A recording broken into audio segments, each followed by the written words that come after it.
ले रहती जुड़िया छम छम तोहर पैजनिया के छन छन।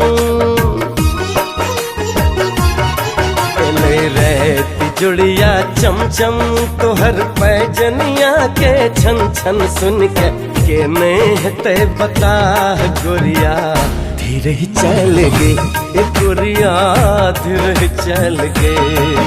दिल रहती जुड़िया चम चम तोहर पैजनिया के छन छन। सुन के ने ते बता गोरिया धीरे ही चल गे गोरिया धीरे ही चल गे।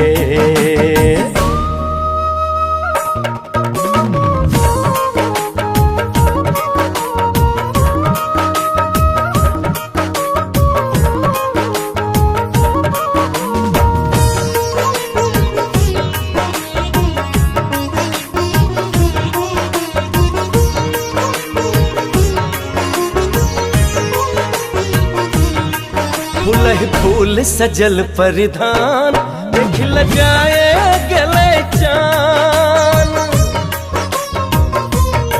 फूल फूल सजल परिधान देख लगाए गले चान। तोहर गाल के रंग गुलाबी सोनहि सोन भरल मुस्कान।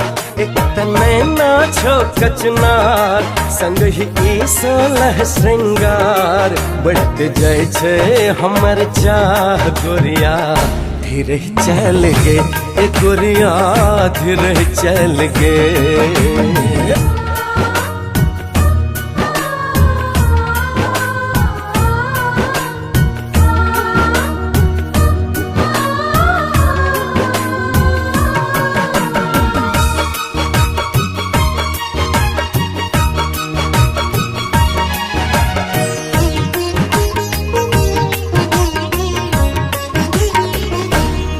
एखन यौवन छौ भरपूर क्या घमंडे भेले चूर। एखन यौवन छौ भरपूर त्या घमंडे भेले चूर। मुदा हम छियौ अखियों ने देबो तोरे हमसे नूर। बनबे कतबो तू बुधियार लेबो तोरा हम पर तर। छिए हम अगतिया गोरिया धीरे ही चल गे गोरिया धीरे ही चल गे।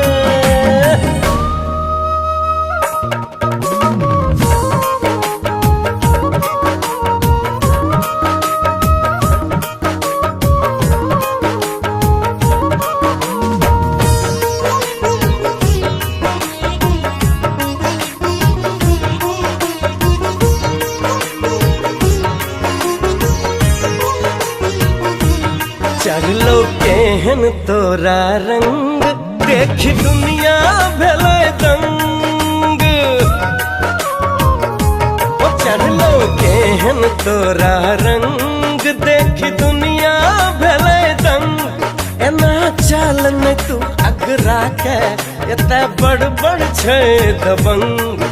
जाधर लट छौ ई छिड़ियाल एते ही रहतो सब नुड़ियाल। तो उजरा ने कहूँ राह गोरिया धीरे ही चल गे गोरिया धीरे ही चल गे।